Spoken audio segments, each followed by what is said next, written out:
These are the Detroit Files by Brotha Unplugem. I don't think that anybody can beat me.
Facade conceals what's now a piece of music history in Michigan. Michigan's first historical landmark. For hip-hop. For hip-hop. Like, this is some of the materials that I try to share with them. Jerry Flynn, the man behind Def Sound Studio. This erstwhile residence, now an historic landmark, echoes with the legacy of icons. Some of the artists have went on to get national exposure, such as D12. They got national exposure. Recorded them in the basement, recorded their demo before they came out. Street Lords, which the Street Lords is a group, and that group spun off all the other local rappers, the T Grizzlies and all them. They all like baby Street Lords. Def Sound recently achieved historic designation, a testament to the commitment of people working towards the honor for years, resonating with Dale's deep musical lineage. This was the first place that we was able to record hip-hop in Detroit. We couldn't get in studios back in the day, the 80s. Rappers were considered dangerous and nobody wanted rappers to be in their environment. Motown's departure left a void in Detroit's sonic landscape. Dale's studio became a beacon for emerging hip-hop talents. It's a spawning. It's like the very beginning of the hip-hop and the rappers, and they just incubated and just started spiraling. His journey, one of resilience and passion. My biological mother threw me out of a 4-story window, and I was adopted. I was in foster care with the Dale family, and I was later adopted. Never give up hope, no matter what. Never give up. I don't care how people tell you what you cannot do. Do not give up hope. Dale's studio, once an outlier in a misunderstood genre that seen changes for the good and the bad, now stands as a monument to hip-hop's evolution and its indelible impact on Detroit. Hillary Golston, Fox 2 News. Necessity is the mother of invention. Out of a need to record quality records for feasible prices, the studio called Def Sound emerged. Established by Percy Womack and Jerry Flynn Dale in 1985, the historic Def Sound studio, located below a home on the city's west side, would go down in history and would become, for many of Detroit's most influential people in hip-hop, either a recording home or an unforgettable stop along their way to finding one. In the late 80s, well into the 2000s, the studio would see artists from the likes of Detroit Dynasty members Chico DeBarge and Mario Winans to Kid Rock and Spice One come through its welcoming doors. Although it was a partnership, Mr. Womack mostly assumed the position of silent partner, while Jerry Flynn became a notoriously infamous fixture in Detroit hip-hop, making a name and working with then up-and-coming local acts like Mike Fresh, Nicky D, Rock D, B-Def, and Poncho. J Dilla, D12, Street Lords, Blade Icewood, and DJ Des Andres, all Detroit legends, and all got their start, practiced their craft, cut their teeth and or some of their first demos at Def Sound Studio, recorded and engineered by Jerry Flynn Dale. Not satisfied with being just a talented producer, arranger, and engineer, Mr. Dale released several rap albums, both as a member of a rap group and as a solo act. His aspirations as an artist eventually gave way to his knack for business. However, in 1994, Jerry and 2 rapping DPD officers he knew appeared on the Jerry Springer Show as masked rap group, the Out Cold Cops, putting a controversial yet unforgettable twist on the gangster rap/police brutality conversation. And at that point, in the hip-hop scene, if you didn't know of Jerry Flynn and Def Sound Studio before, the world would know from that moment and forevermore. As publicity and visibility increased, so did the amount of studio clientele, and before long, Def Sound extended its family to include new engineers, producers, and in-house work-for-hire musicians. Some of the other key faces and fixtures behind the boards during those years: Donald, Deva Don, Garner, R.I.P., Enaharo Offord, Anthony Brandon Jr., Kurt Watson Jr., and Theodore Jackson Jr., all were young artists to whom Jerry paid it forward, just as had been done for him years earlier. Native Detroiter Teddy Bishop is a Grammy-nominated multi-platinum producer, songwriter, and composer who also got his early start working down at Def Sound. Jerry has recorded everyone from multi-instrumentalist and former Warner Brothers recording artist Greg C. Brown to the late Amp Fiddler to Brown Mark, formerly of Prince and the Revolution. Jerry will tell you himself that he started off as an ambitious young battle rapper and was eventually schooled by watching recording engineer and producer Mike Grace of legendary Sound Suite Studio. Mr. Dale will often state that he sculpted his vision for Def Sound Studio after the Sound Suite model, formerly located at 14750 on Puritan Avenue. This each one teach one mentality gave Jerry Flynn a life beyond his own. The very basic lesson of giving to others, as was taught to him by his mother, Mrs. Celia Dale, has both taught and blessed Mr. Dale while simultaneously teaching and blessing so many others. Today, those lessons and opportunities Jerry shared with his recording crew that were indeed jewels and gifts are being repaid in the form of appreciation, gratitude, and recognition. As a natural-born leader, self-made man, and visionary, it was only a natural transition that Jerry Flynn, Detroit hip-hop historical figure, would transition into a fixture in the fields of mentorship and community organization. This national acknowledgement is not just about Mr. Dale getting his flowers, but it is a cemented assurance that his living was not in vain, and he is officially recognized as a necessary and integral part of establishing the hip-hop history of Detroit, which is an especially notable honor and distinction on the heels of the 50th anniversary of the art form called hip-hop. Yo, what up? It's your boy Mario Winans. Check this out, man. This is a PSA. I want to shed some light and some love on my man, Jerry Flynn. Man, I've been rocking with Jerry for over 30 years, man.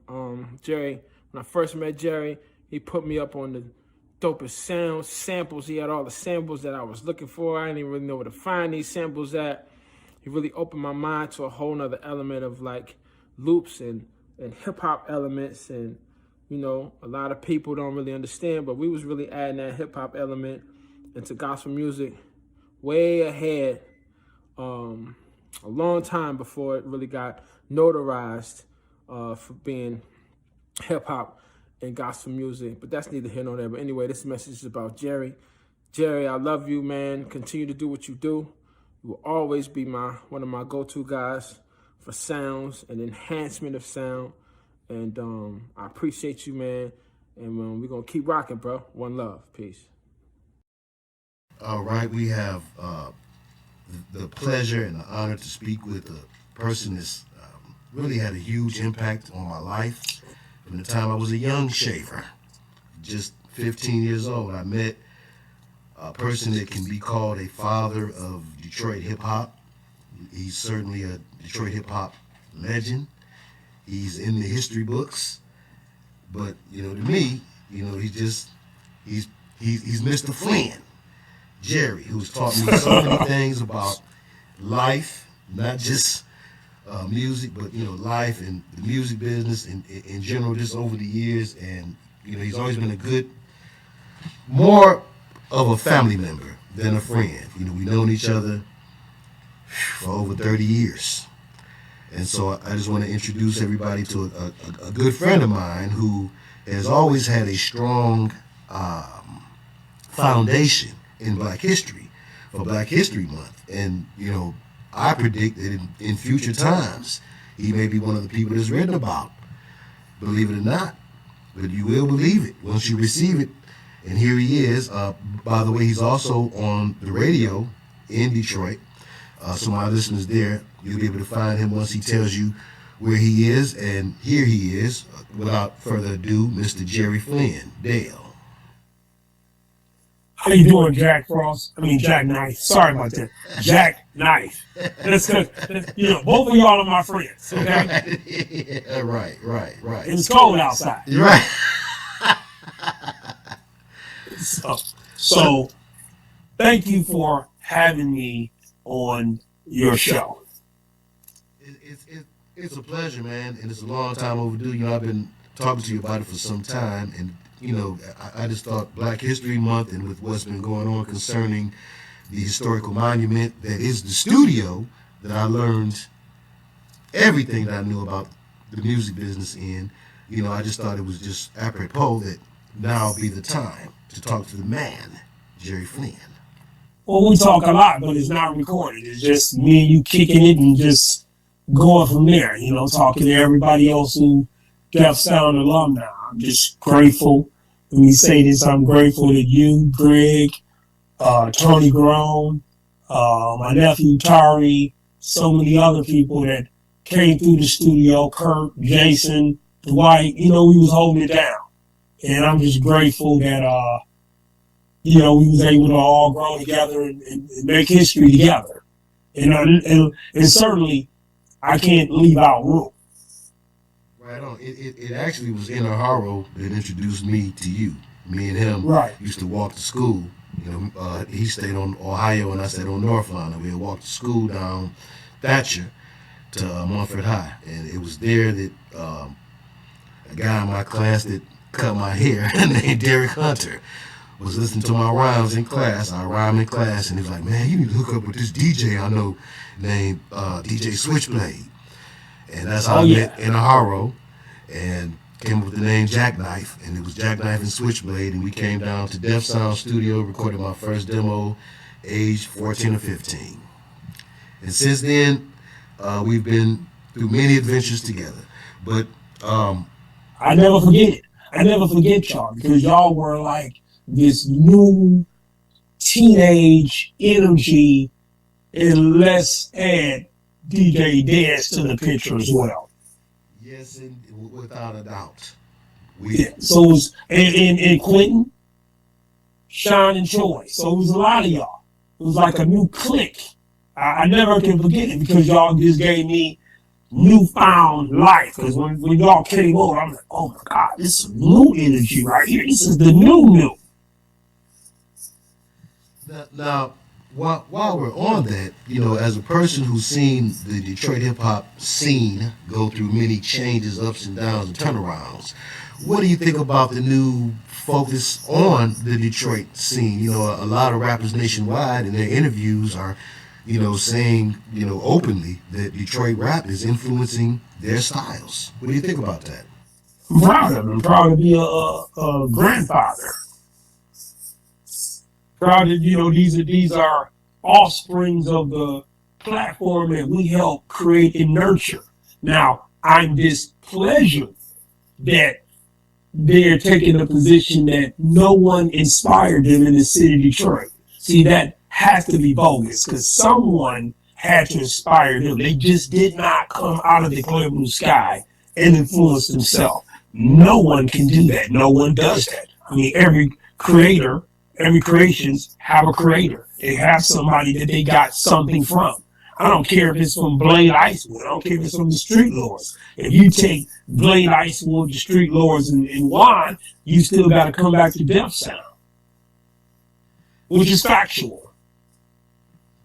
Now, I do think it's interesting that you mentioned that because I think that to serious observers of the Detroit hip hop scene, you'd have to say that what you see today is a direct derivative of the Street Lords and of the Cheddar Boys. The T Grizzly, what nowadays people would say like the T Grizzly flow. That's really like a child of those flows. Wouldn't you say? Absolutely. It's the birthing from the Street Lords. That's a fact. The Street Lords started at Def Sound. Those are facts. That's an actual fact that I can bear witness to. I remember Yacht and the Street Lords coming down to Def Sound when they was the Gator footballers, right? Absolutely. And matter of fact, you were the one that introduced me to them. through Harold. Through Harold. Right on. God rest his soul. That's right. God rest his soul. Good friend of mine here in the wheelchair. God rest his soul. And shout out to Harry and Neat, Harry Jr. and Neat and Big Damon. So now, it's very interesting because there was also a time period, and it's actually the time period in which I first met you and was coming down there, where there was another rich hip-hop Detroit explosion that didn't go nationwide, but it could be argued that it was just as prolific. What do you think about that? Or like, do you ever make any comparisons to that? Or why do you think that the first explosion didn't work and now the world is somehow ready? Well, I believe that because D12 and that clique got a lot of publicity started when people were willing to listen to Detroit rappers. Before then, nobody was willing to listen to Detroit rappers whatsoever, and they did not consider Detroit rappers. That's the part we don't understand. We refuse to, a lot of us refuse to accept, or they refuse to accept that. And somebody had to open the door for them, and the door was definitely closed to Detroit rappers. And you bring up a good point, because with all of my criticisms of that regime, they did indeed accomplish what the first wave of Detroit hip hop during the golden era could not accomplish. Overall, couldn't accomplish. Overall, now we had Awesome Dre, national exposure. Smiley was the first to go gold. We had people like Mickey D, Kalima Johnson. You had Chaos and Maestro. You had Boss, who was national. First person that went national from Detroit on a national record label was Prince Vince. He was on Mercury Records. We tend to forget the little one-offs. Do you remember on DJ Red Alert compilation, it was Robert S. Hellraiser? Absolutely, but Robert S. was from Grand Rapids. That's my boy. He was from Grand Rapids. He was not from Detroit. Thank you for making that clarification, because I did not know that. But I did know that was the first name I ever saw on the back of a record with my own eyes. But I thank you for clearing that up. And then we had the nefarious, I gotta say it, you had Kid Rock on Jive Records. Grit sandwiches for breakfast. It can't, take away that credit. Although a lot of people like to. You just can't. Another artist who claimed the city of Detroit as a name, because of the recognition and the street cred of it, but again, was not from Detroit. He was not from Detroit. And also, he was at Def Sound as well. Absolutely. Matter of fact, I was the first person to put Kid Rock on stage on a major concert with Rob Bass, Vanessa Sequence. It was Sweet Tea, Demo opened up for Kid Rock. It was Nikki D that was on there as well, and it was Prince Vince as well. They was, the concert was with Alex on the promoter, who we coffee, and we came up with hip hop records together. First rap record label in the city of Detroit when I was in high school. Really? The first rap label. First rap label in Detroit was Hip Hop Records. So now, this is certainly Black history, because Detroit, especially when I was growing up, was it was always crowned the blackest city in America. It's not still the blackest city in America. Okay, per capita and per square mile. And so the history of Detroit music has often been spoken of, but not so much the history of Detroit hip hop. And sometimes I fear that the history of Detroit hip hop is going to be distorted unless certain voices are able to be heard. Well, let's look at it like this. Not to cut you off, but come on with it, brother. You have G-Funk, which is P-Funk.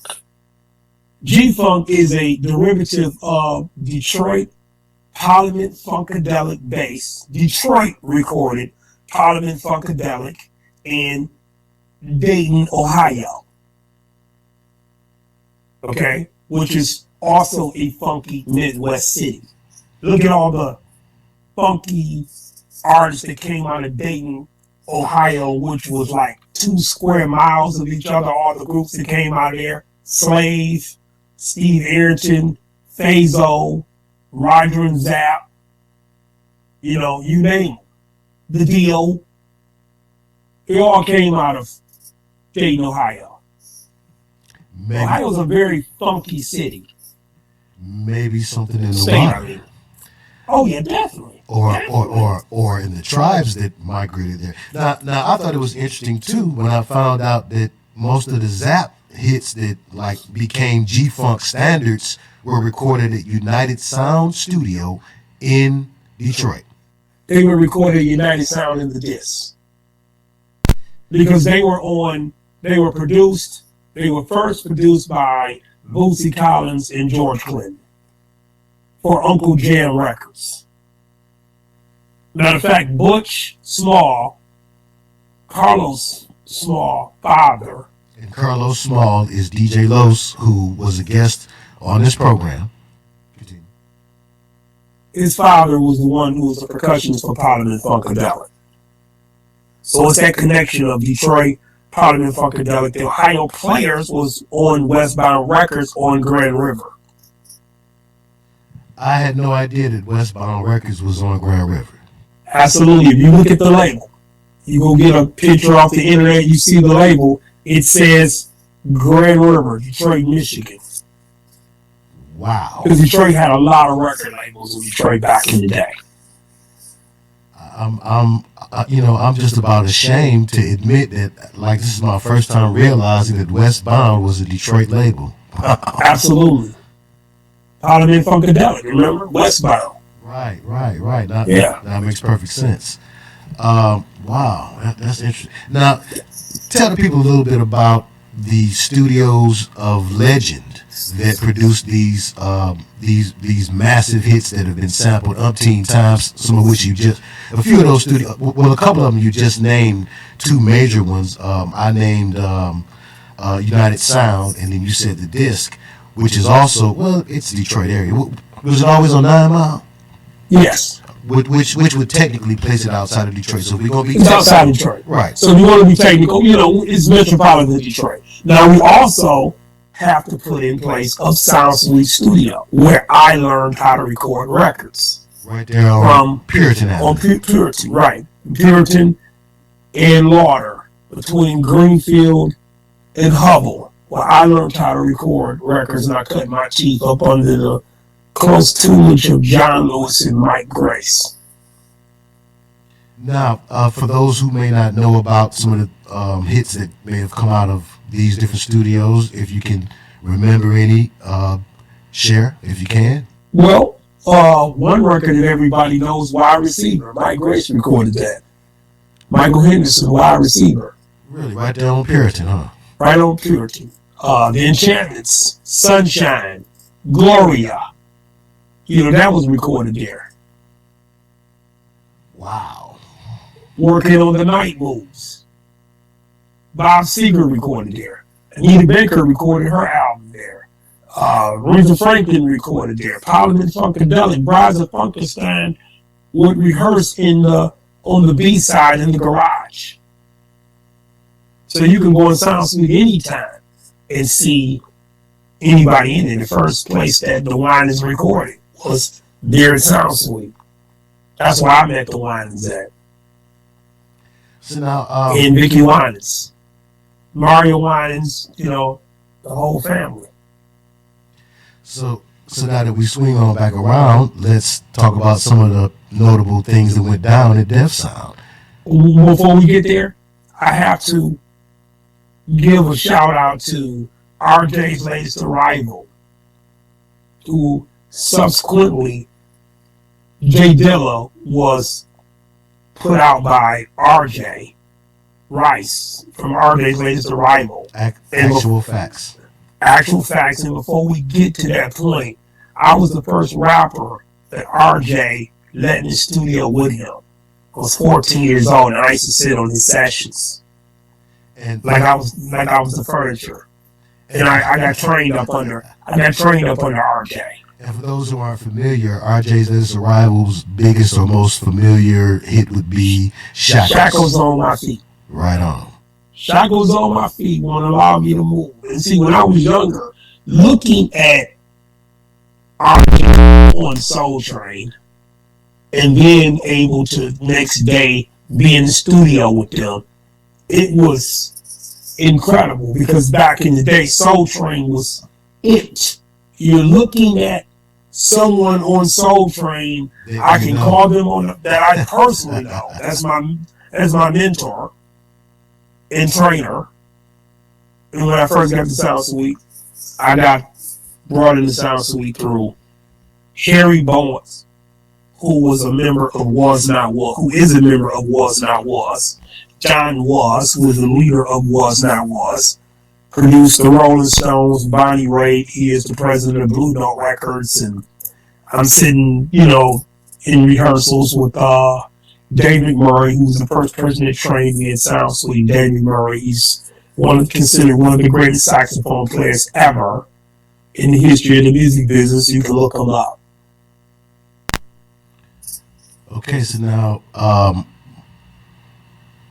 you've run across many legends, and just I think briefly before we get into the Def Sound credits, I think it would be a good time to acknowledge the passing of one of the legends that we kind of talked about before we started recording, and that would be Amp Fiddler. If you could just tell some folks a little bit about Amp Fiddler's contributions and what you knew of him.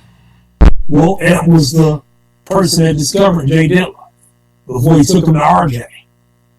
And I served as Amp's tech for well over 30 years.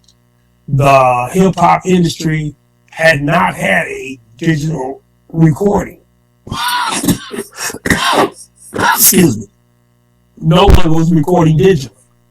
Not even me at the time. So I talked to Amp, and I said, Amp, I have a way that you can record digitally. You don't have to really go back to a lot of the studios. He asked me how. I said, I can build you a recording studio centered around a computer and digital audio recording. And this is how Detroit got to digitally audio record. Long before anybody else did it, it was me who introduced Amp to digital audio recording. And Amp paid for it. I didn't have the money to pay for it. I was quite young. Interesting. So now your work as an engineer behind the scenes is one thing that has cemented you in the annals of Detroit hip-hop history, no matter who likes it or doesn't. Can you tell us a little bit about how you got into that work and why you went into that work? Well, I got into the work and I wanted to be in that work because I lived 2 doors down the street from one of the guys in the Carmichael Boys, which was James Coco Carmichael, Arnell Carmichael, and Darren Carmichael. Those 2 were brothers, and Coco was their cousin. And I used to be at their rehearsal, which I can give you a copy of video, where Arnell was explaining that I was at their rehearsals when I was 3 years old. So I started off in this business just being there by default at 3 years old. And you know how you around something like that, you gotta love it if you're around there at 3 years old. I could have been on my tricycle. Right. But I just sat there and watched them rehearse. It just fascinated me that they had guitars and stuff like that. Me remembering it, I don't remember 3, but I remember growing up. And I was always fascinated. They had guitars, microphones, and different things of that nature. And when they was, once again, on Soul Train, when they had moved out of Detroit, and they were famous, I would call them on the phone and say, hey, I could be a roadie. And I'll carry y'all luggage. And I would call them on the phone and tell them, hey, I got a new guitar sound. I can make a new guitar. I can make a new amp. And I was always, hey, I could be y'all engineer. And of course, I'm 12. They're not gonna let me come out to California and let me produce a song for Ray Parker Jr. and anybody of that ilk. But I did propose that. Very good. Now, so as you began to get into that field and rise up through the ranks, what were some of the most notable sessions that marked your career? Well, one in particular I can think of is being on the Vicky Winans session. I was in Sound Suite just hanging out like I normally do. Love to hang around musicians. And so we were in there, and Vicky came in the studio. It was like, had to be about 70 people in the studio, in the lobby, and in and out of the different studios. And there's like 4 studios in Sound Suite. And Vicky walks in the door. I didn't know who Vicky Winans was or what she looked like. She walked in the door and immediately walked up to me and she introduced herself. I was like, wow, that's kind of odd. I didn't know. She's who Vicky Winans was. She wants to say, hey, I'm Vicky Winans. How you doing? I said, okay, how you doing? My name is Jerry Flynn. And she went back there to the session and she came back out again and said, I have some food back here. We have plenty of food. Would you like to come back here and eat with us? I said, no, thank you. And then, lo and behold, she came back out again and said, do you mind joining us back here in the session? She didn't know me from Adam Ant. So I thought that was God, because she didn't know me. And we went back there and I started hanging out with them in the session. She didn't know I was a Sound Suite fixture. She just knew that I was there. You know, so we got to talking and I sat there and listened to the music. And you know how I go when you're in somebody's session, it's best to be quiet. So probably a few days later, when I'm up in Sound Suite and she see me, hey, come on back here. It was like surprisingly, Chip Fields back there, Kim Fields' mother. R. Kelly was doing a remix on the session. Oprah Winfrey was on the phone listening. Really? Whitney Houston was listening on the session because they were all friends. And she asked me, everybody was playing the music and everybody was bobbing their head. And she says, what do you think of the song? And I said, it's okay. And it was a collective gasp. Like, how do I tell the great Vicky Winans that her song is okay? And everybody looked at me like I was crazy. I just knew at that particular point I was going to be kicked out of the session because I didn't agree. Because I wasn't bobbing my head. I wasn't feeling the beat at that point. They're doing gospel, I do hip hop. Right. And she had this song called Don't Throw Your Life Away. So I'm listening to the song, and had it not been Don't Throw Your Life Away, I would have been bothered. But it's Don't Throw Your Life Away, and you're certainly not talking to people that are saved in church. You're talking to people who are on the streets. And that's the reason why I said the song was okay. And I identified and told her, you couldn't possibly be reaching the people on the audience you're trying to reach, the target audience you're trying to reach. You're not going to reach them with this message the way it sounds. So Vicky says, well, can you turn this into a hit? And I said, absolutely, I can. And she says, okay, we're going to break for lunch. And when we come back, Jerry Flynn is going to turn this song into a hit. Everybody left. I went home, grabbed my trusted Roland S330 sampler, pack of discs. Jack, I had all the samples in the world. Right. I could chop up a beat very quick. So I went back up to Sound Suite with my stuff, plugged it up. I said, roll the tape. I did my hand like, roll the tape. They rolled the tape. I put on the beat, hit it, whole entire session erupted. Because it was like, because I knew what beat I was going to put on. I went home and started gathering up the beat, chopping it up a little bit, editing it, so I knew how the loop was going to be. And then from there, it was on and popping. I've been rocking with Mario Winans. We call him Skier. I've been rocking with him for 30 years. I've been a sound creator for him for 30 years, which that's one of the proudest works that I ever had in my life, is being an engineer for him for all that period of time. And we've been friends forever. Now we know, engineers to primarily be behind the scenes guys, and you also had your stint as a man on the mic. Which did you really prefer in hindsight? Now looking back, All of them, because they all was necessary, functions. I love to record. I really love to record. I really love that I could spot some talent and say, hey, this guy can make it. When you are behind the scenes and you're working at a studio like Sound Suite, which is a huge recording studio, one of the biggest studios around, with 350 gold records recorded there. I knew that all products have a shelf life. So me rapping, there was always a shelf life with me rapping. And when I came to discovering guys like yourself, I was like, okay, these guys, these guys got it. You know what I'm saying? Y'all were young, hot, hungry, like the wolf. I could be behind the scenes and on the scene at the same time. It was like, hey, this is an opportunity for me to be an engineer forever. I found the fountain of youth. Interesting. Now,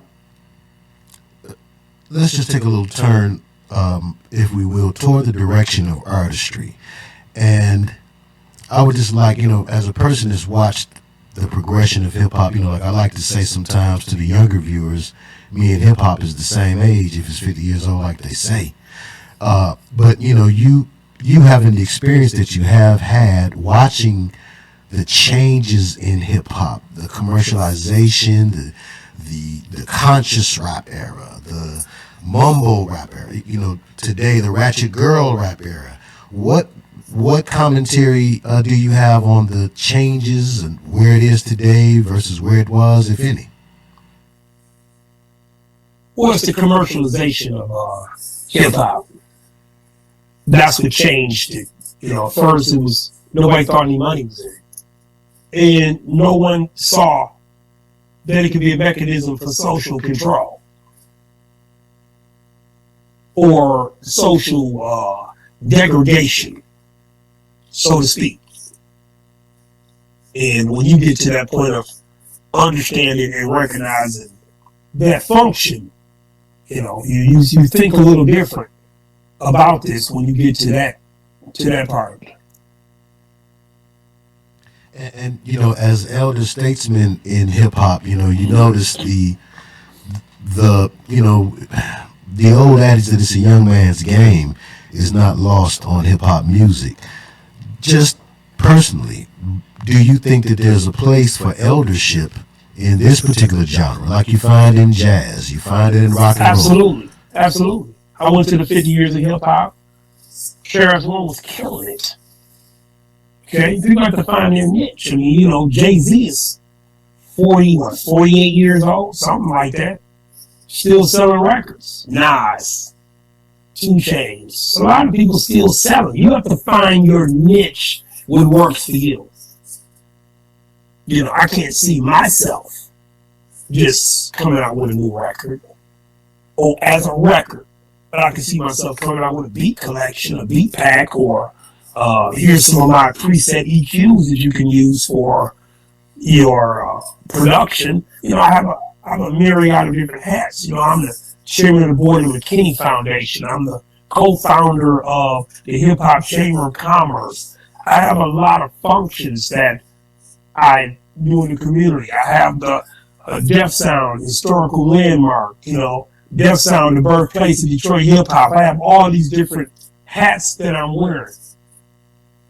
I don't have time for, to get up there and compete with the younger people. But there are people who can still rock with the younger people, especially the mumble rappers who are saying nothing. They're not saying anything. Now, some of them. To that point, a lot has been said by critics of the art form about a degradation in content or subject matter, or at least a lack of variety. Whereas, you know, some of the things that are said today have always been said by the Ghetto Boys and different ones. You know, South Park killing, all of them. They was worse even than some of the things that's out today. However, there was still the balance of Public Enemy, X-Clan, and different things, KRS-One, you know, different things that gave you another perspective to choose from. Whereas today, it only appears to be one lane. What do you have to say about that, if anything? That's terrible. That is only one. You know, you have to go underground in order to get a different flavor. It's going to take somebody. It's going to take a public pushback, or it's going to take the public pushback, or it's going to take somebody with a lot of money to force a new sound out here. That's what it's going to take. And lastly, can you speak on the importance of music and Black history as it relates to Detroit hip hop? Or Detroit music in general? Okay. Well, music is a change agent. Do you agree? Absolutely. We've always had music in the struggle. You know, you're talking about a group of people where King died April 4th, 1968, and a year and a half later, Soul Train was on TV in Chicago. And so people in the struggle stopped being in the struggle and started dancing on Soul Train. It's a fact. They started dancing. Okay? And Ice Cube had a line in the song from America's Most Wanted. If I look at trying to see another brother on the video trying to outdance each other. So they said, hey, let's get them dancing and prancing instead of running around here fighting the power. That was a change mechanism. The moment Public Enemy and those type of artists were out there, then here comes the gangster rap to combat that.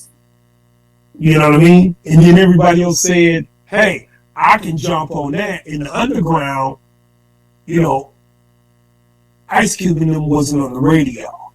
My album was not on the radio. I didn't need radio airplay. I have 2 classic rap albums, which is The Underground President, Jerry Flynn, and P19 100% Dope Out the Ghetto featuring Jerry Flynn. It was a considered ghetto classics. I didn't want to be on the radio because I knew my album not being on the radio would have more shock value. People will buy it because of the shock value, and they will make it classic. I had no desire to be on the radio and play radio games.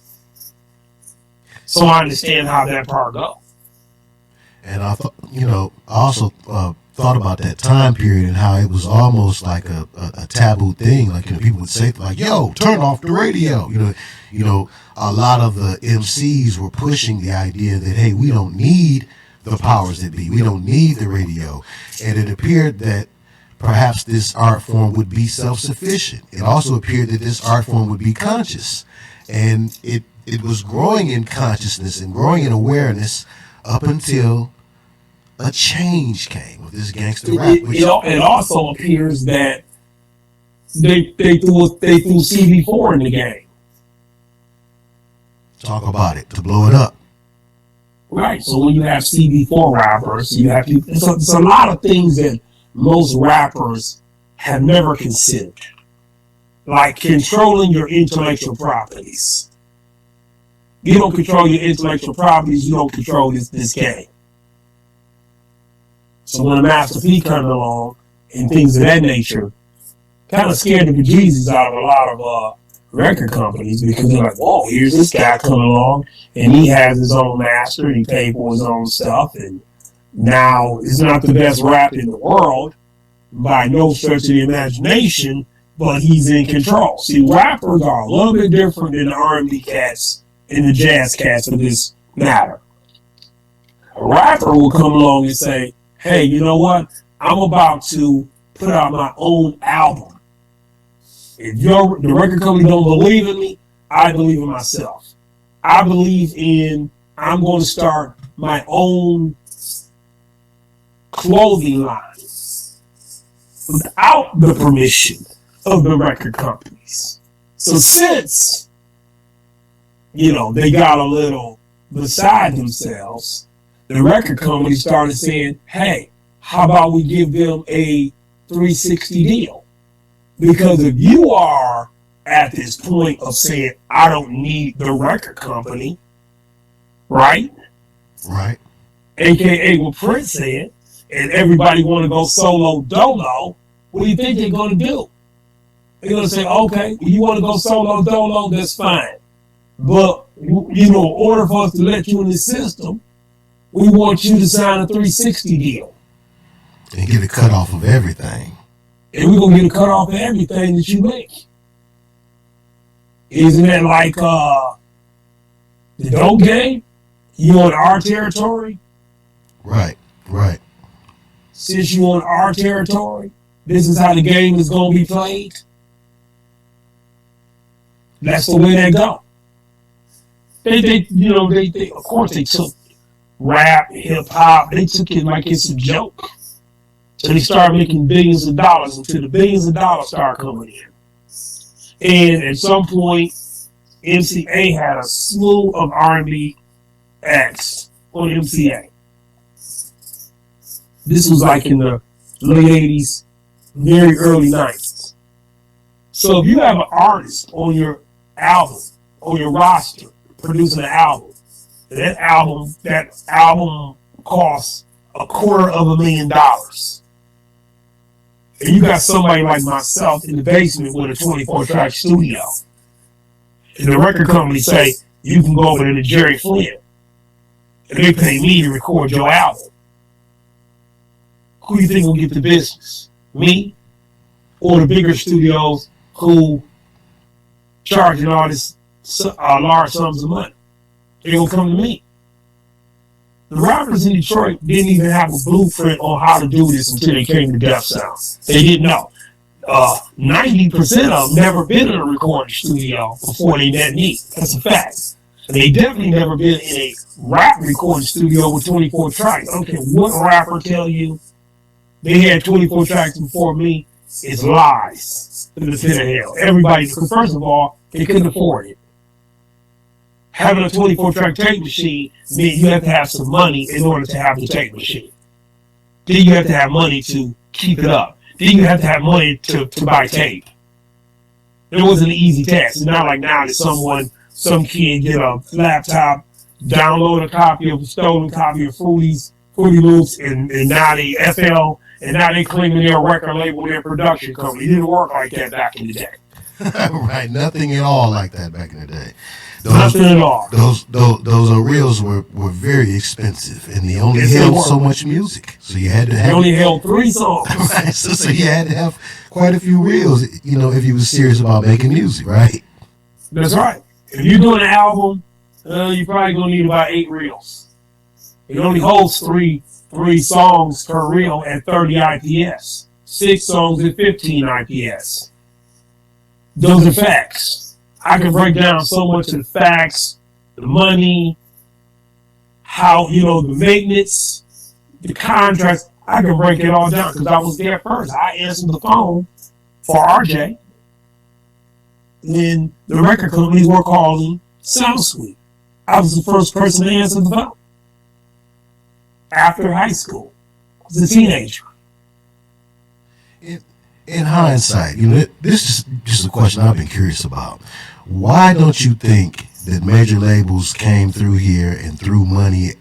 Why didn't they come through and give AWOL money and Prince Vince and Awesome Dre and all of them, like when it was rich with golden era rappers? Well, why don't you think that happened in Detroit like it ended up happening everywhere else? Because they didn't know what they were doing. They didn't know how to record. It's a fact. I was saying it to the cows come home. They did not know how to record a record. Yeah, the sound quality of, like that would keep me, even as a young teen who wanted to support Detroit rappers, I just couldn't help but notice the difference in sound quality. And like a lot of Detroit golden era hip hop, it was keyboardy, They did not know how to record records. It's the difference between a person rapping, having a song, and recording this stuff from the beginning to the end. People like Easy B and DJ Los were able to record an album from beginning to an end. Why? Because Butch Small, his father, and Mr. Maxey knew how to record a record from beginning to end. That's something that most rappers still do not know how to do in Detroit. It's just the quality of the records have went to the bottom. I cut my teeth, it sounds sweet. So if you cutting your teeth, it sounds sweet, and you're listening to a subpar record in Detroit, how do you think my ears are going to perceive this? I'm in here where Anita Baker is recording the Rapture album. Chapter 8 is recording. How do you think my ears are going to perceive that? Engineering for Detroit rappers was never a picnic.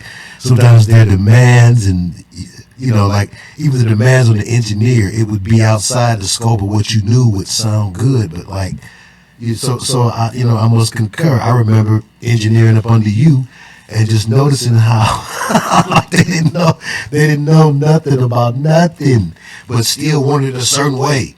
And so I think that perhaps there was like this perhaps an overconfidence because this is Motown, and we just had like this confidence about our music making it. I don't know, but you are right. It certainly was a lack of recording quality in a lot of those records. Benny lived on Prevost and Pickford. I lived on Winthrop and Pickford. I could literally go outside of my house, go to the edge of my street, and look down the street and see Benny's house. DJ Homicide from AWOL. I can literally see his house. That's a fact. And again, for the listeners who may not be familiar, you might want to look up AWOL, AWOL. You don't want none of this. It was one of the more notable songs, like even like the purists, I think, of Detroit, who are very critical of the pawn shop keyboard sound that was prevalent during that time. A lot of folks couldn't front on that record, and thought that it was going to blow. And that was You Don't Want None of This by AWOL. Here's the thing about that record. I wasn't a big fan of the record. The reason why I wasn't a big fan of the record is because it wasn't recorded correctly. Because I'm listening from engineer ears. I'm not listening from a fanboy perspective. Hold on, because I can say that you are also listening from an experienced and seasoned ear. And correct. And myself, I wasn't listening from a fanboy ear, but I was listening from an MC's ear. Right. And so I liked what they were doing as far as, can this stand up against some New York stuff? And I thought, yes, it can. Not talking about sound quality or engineering wise. I'm talking about the thought process in the rhymes, the thought process in the beat, the way that it was done. And so for me, that was what made me champion that particular record. Well, I have to respectfully disagree. And the reason why I disagree, into recent times, Tony Grown took the record, broke it down, reshaped the reverb where it's supposed to delay where it's supposed to go. And then I like the record when he fixed it. When he fixed the sample, he took the sample, recut it up, rechopped it up, rechopped the beat. Then he took the delays, put them where they needed to be, and then I said, now the record sound great. And again, that was an engineered technical ear. Correct. But so from an artistic standpoint, I had to give it his props. Let me get to the artistic part. The pinnacle for me at that moment in time was Run DMC. That was the pinnacle to me. Because I like the bit rate Run DMC recorded. Curtis Blow was on the beat. He was behind the scenes. Orange Crush was behind the scenes. Larry Smith was the producer on a lot of the Run DMC's first album. The great Larry Smith, rest in peace, who also did Houdini's album. He did Houdini's first 3 albums, right? You remember that, right? Yes, I do. Larry Smith, legendary producer. Legendary. Larry, yeah. Absolutely. Who also did Grandmaster Flash album, the Step Off album. Now, with that being said, there is no way in hell, there's no way in hell that that record stood up to the quality control of Larry Smith and Russell Simmons, Curtis Blow, and Run DMC. It just couldn't stand up to the quality. It's good. And that's not the argument. So we're gonna agree to disagree because that's apples and oranges. Now, if you compare AWOL artistic wise to BDP, because they was out at the same time. So you compare them to BDP, Criminal Minded, and you compare them to like Run DMC and Rakim. I mean, Rakim records really wasn't recorded that well. So let's take Rakim off the table. Because at that point, it wasn't a great record. But if you start taking BDP and you take Run DMC and you take those quality records against AWOL, it just wasn't no. I mean, as far as the rap, I'm talking when I say quality record, I mean overall concept, rapping, overall. To me, it was a nice try, but it didn't meet the standard of what the record labels were looking for. How do I know that? Because I was answering the phones. I mean, that sounds sweet. I'm not arguing with you about that at all. All I'm going to stand on is what I know, what the purists said in my age group. See, you was a little older, so you represent the old school. But with the new school, me, my cousins, people my age, we didn't care about none of that what you're talking about. We thought it was fresh because it had the elements that made it fresh. It was something different. The beat, the rapping, and we didn't necessarily compare it to other things except for that it was also fresh. No, it wasn't Run DMC, and no, it wasn't Eric B. and Rakim, but it was also fresh. And finally, something fresh, and I mean a different type of fresh. And so, now, you said underground. You said, "Hey, this is an underground record." Yeah, that's that. I mean, that's what it was. Would say, okay, great, but most people in Detroit confuse a underground record with a mainstream record. They keep saying, "Oh yeah, we were able to compete." No, that was an underground record at best.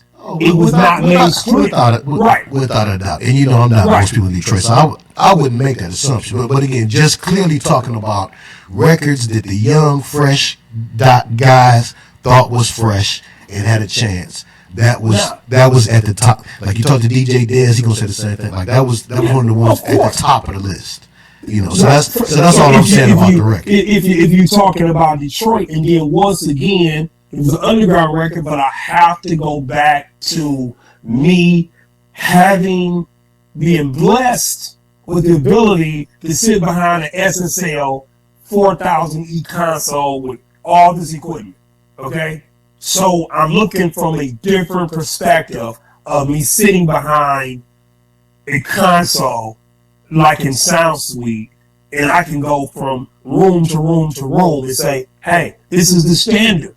Why do you think I always pumped up quality control at Def Sound? This is the quality control because I'm comparing it to my background of being an engineer at Sound Suite, which that background gave me a totally different concept of making a record. And you think about the record, you think about the quality I'm listening to. I'm listening to Ray Parker Jr. Radio's record. I'm listening to those records, quality wise, the way the top end of the EQ, the bottom end, the middle guitar, the bass, the drums, how it's all evened out. That's what I'm listening to. I'm listening to a Parliament record, which you know several members of Parliament used to come over here to record. You do recall that, correct? Yes, indeed.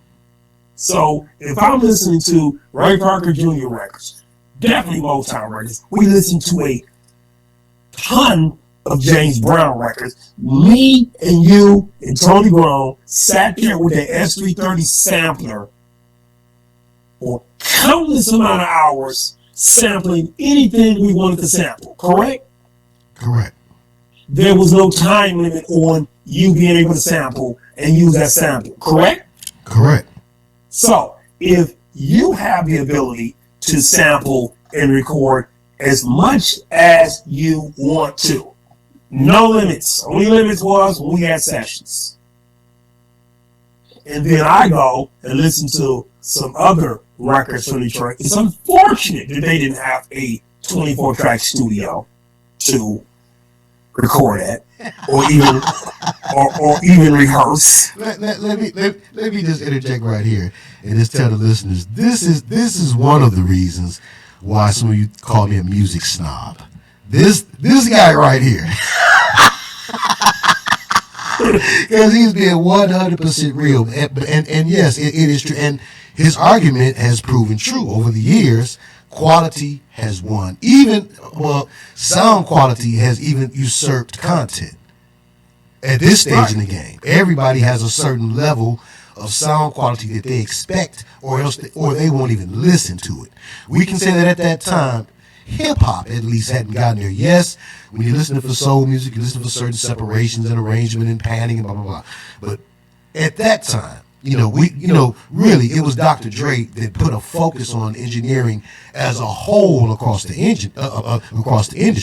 You had a very special and unique and niched experience, but across the industry that hadn't been had. And a lot of records are sloppy. When you go back and listen to them now, a lot of the records that we like to talk about from New York and LA, a lot of those records were really sloppy. What if you listen to Ice-T or Ryan Pace, that was a great album because African Islam was on top of them beats. Yeah, they knew how to record. They knew how to record. So when you knew how to record, you look at that and say, "Whoa, okay, these guys know how to cut." But he was on, he was on Atlantic. He was on Sire, which is part of Atlantic Records. And I think and because too the audience was at that time, it was still primarily kids like myself, like I was. And as a kid, I didn't care. They didn't care about that. Right. But now the audience is different. People's ears are more matured to where yours was way back then. Now the average ear is more attuned to, hey, wait a minute, that's the quality of that's not right. People are just used to it now. Yeah, they're used to it now. But you're talking about somebody who's 3 years old at a rehearsal. These guys end up on Soul Train American Bandstand, and Coco LaBoy was with Tina Marie. So you're talking about Tina Marie, Ray Parker Jr. in radio. You're talking about Jerry Knight, overnight sensation. Ollie Brown, who was a drummer for radio. He was Barbra Streisand's drummer. He was the first black drummer for the Rolling Stones. And he was Michael Jackson's drummer. Okay? Then I had an opportunity to be up at the Detroit Drum School with Charlie Bannister, the late great Charlie Bannister, up there. And I could, and the thing about Mr. Bannister is no matter what instrument was in that Detroit Drum School, Mr. Bannister let me put my hands on it, play it as much as I want to. Hey, go in the room and practice. I could walk in there any time of the day, grab a bass, grab an amp, a guitar chord, and start playing. And he didn't say diddly jack. I remember you took me up in there when I was looking to buy my Fender Rhodes. Yeah. And I bought it from Mr. Bannister. And I remember y'all rapport. It was like you was like a son to him. He was walking all around playing with everything in there. That's right. Yeah. So I remember that. This gave me to a degree, if you really look back at this gave me an unfair advantage against everyone else. So now I get to go to Sound Suite, sit on everybody's sessions, sit on these iconic sessions, which by the way, I get gold records from sitting on these sessions because I'm there moving microphones around. I'm an assistant engineer. So I got gold records just from that as a teenager. I get to go to the Detroit Drum School, play any instrument that I want to play, go in a room, borrow a bass, borrow a guitar, take it, do a session, take it back up to Mr. Bannister. He didn't even charge me. Okay, so I got a chance to do that because a lot of people looked at my gift that I was doing. Why do you think you, Tony Grown, Devil Don, Greg C. Brown, Kurt, Jason, Dwight, and the rest of y'all got a chance to do the same thing? You know why? Do you want to know why? Tell me. Because it was afforded to me, so I gave it to y'all. You paid it forward. I played it forward. I paid it forward. That's the reason why y'all were blessed to be able to come to Def Sound, record as much as y'all want to. I'm leaving. I'm out. Sure did. Left me down there just like it was my house, and I'll never forget that. Never complained, nothing. Sometimes I go upstairs and eat breakfast.